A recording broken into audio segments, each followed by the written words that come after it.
And welcome to another episode of The Well of Possibilities. And today I'm going to talk to you, about how you can avoid all these energy leaks. And what are those things? Those are, of course, your thoughts, your habits, your ideas, the people in your life that actually drain your energy. I mean, it's as simple as that. And don't we have all that kind of things in our lives and that kind of people in our life that actually lead you and guide you and have you being less productive, being more nagging, being more, let's just turn it around, less yourself. So that's what I'm going to talk to you about today. And if you get those energy links in sync, if you get to, um, yeah, close those holes, basically, you'll bump up your vitality, you will boost up your energy, you will be so more um, joyful and a much nicer person to be around. So take your pen and paper out. These are the steps that you get to take as soon as possible because you are responsible for being a joyful person, right? So let's see if we can get your energy back. It's summertime here where I'm living. Maybe you're in the southern hemisphere and it's cold and freezing. I don't know, but wherever you are, it's always good to reflect on your energy leaks. So yeah, identify them. I mean, get real with yourself, take your pen and paper and say, okay, what are the persons that are actually draining my energy? I mean, it can be people in direct surroundings. You don't need to get angry about them or think about it too much at this moment. Just write their names now because intuitively you'll perfectly know who those people are. Yeah, and if you want track it, like how often do you actually have these feelings with regards to these persons or these thoughts or these activities? I mean, sometimes in your work you get to do things, right, that you really um, maybe know you get to do, but they drain your energy. So write it down. I mean, the first step always is becoming aware, right? Really conscious, because so often we go through life allowing things, being permissive, continuing, not communicating clearly, and yet those feelings are stacking up within you. They are pushing your energy down. It's just a pity. You are responsible. Again, I'll repeat it over and over and over again. So once you're clear on what are the main factors or the key energy leaks, maybe just pick 3 or 4 for now. Reflect on what kind of boundaries you actually need, because it's actually very kind if you are clear and are clear on your boundaries, and it's much more respectful also towards the persons or the things that you have going on in your life. Why? Because it's protecting your energy. If you want to show up for yourself and others as your best self, it's important to say no. Sometimes it's important to take care of yourself and to really be knowing yourself and where you actually feel that your energy is going down, down, down. And we all know what happens when your energy is down, right? So we don't want to get there. Um, so what is helping you are actually mindful practices. I mean, the internet is all over and ideas are all over you. You only need to type mindfulness exercise and you'll get something in your face immediately, but you can also just start with something extremely simple. Doodling, writing things out, like what I said in the first step, praying for some, and make those prayers or those silent moments more intense, be more specific in your thoughts. Like, what could you do about it? Ask people for help. But if we go back to mindfulness practices, I mean, those are also breathing exercises or slow walking, all these kind of things. Painting is a great way of becoming very mindful, and actually artful mind making is just amazing, I would like to say.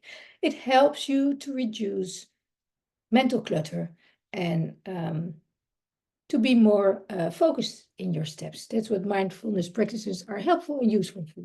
So, and then the fourth step basically is, of course, I just mentioned it already, is prioritizing self-care. I mean, food is also part of self-care, right? Are you eating the right food? Are you making regular movement? Do you take care of your hygiene? I mean, your hair, your washing, everything. Everything is self-care when it is done with this idea of also respecting yourself, knowing, again, as Wako just said, to show up as your best self, not only to be, I'm so good and I'm so great. No, to really be of great service to others, right?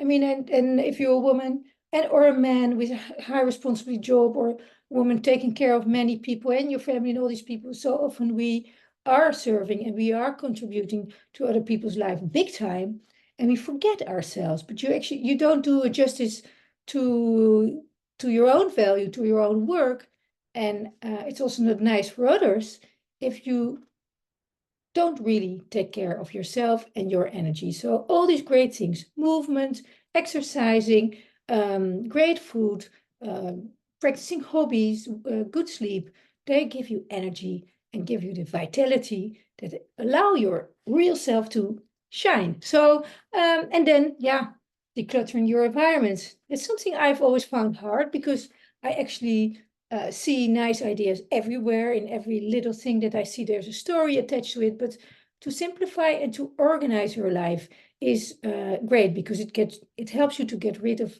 unnecessary um, thoughts, or like kind of things that are blurring your mind or blurring your focus. And the same counts actually for a digital space. They kind of are distractive if they become unnecessary in your life. So simplify your life by decluttering a little bit more often.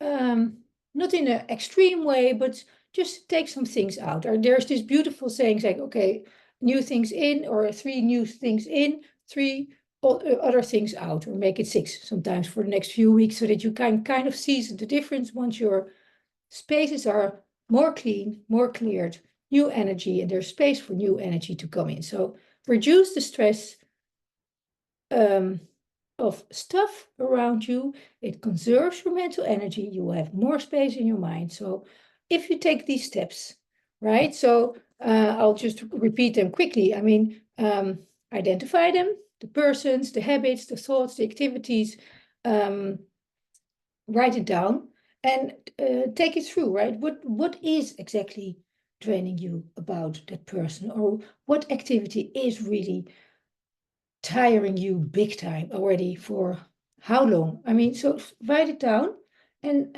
be honest with yourself. I mean, you can burn your paper afterwards if you're afraid if somebody might find it, but do it. Write it down, become conscious and aware of it, and start to reflect on boundaries that you can set. As I just said, it's kind to set boundaries because it's protecting your energy. It's not to push people away. I have some other trainings about this somewhere earlier in the while, but boundaries are really to protect your energy so that you can show up for the people and the task at hand in your best way. Mindfulness practices.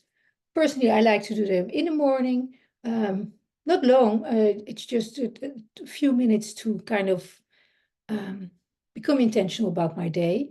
But you can do it all day through in short bursts, meditating, drawing, painting, slow walking, breathing, that kind of thing. So, and then, yeah, the self-care in general, the good food, sleep, the hobbies, the relationships, right, with people, family members that you appreciate, or those that actually also need some attention, that you can sometimes send a small message. I mean, all those kind of things are part of self-care, because also relations are part of nourishment.